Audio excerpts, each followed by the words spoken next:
এখানে দেখেন সমান্তর বলতে আসলে কথাটা হলো যখন আবার পরপর ব্যবধানটা 1 হয় তখন সেটাকে ক্রমিক বলে, সেটাও সমান্তর কিন্তু অন্তরটা এক্সাক্ট যদি 1 হয় তখন সেটাকে ক্রমিক বলে। কেমন?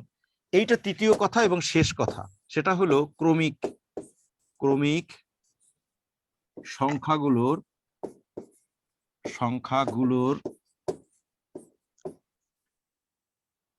গড়, এটা মনে রাখবেন শেষ পদ, হ্যাঁ শেষ পদ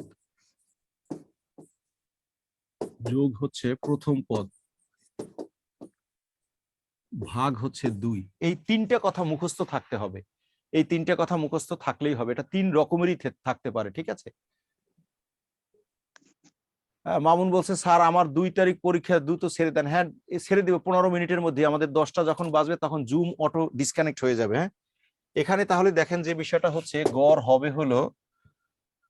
হবে হলো আমাদের শেষ পদ আছে হচ্ছে 11, এটা 1, তাহলে এটা 12 ভাগ 2, তার মানে এটা 6 হবে। আশা করি আপনারা বুঝতে পারছেন সবাই, ঠিক আছে।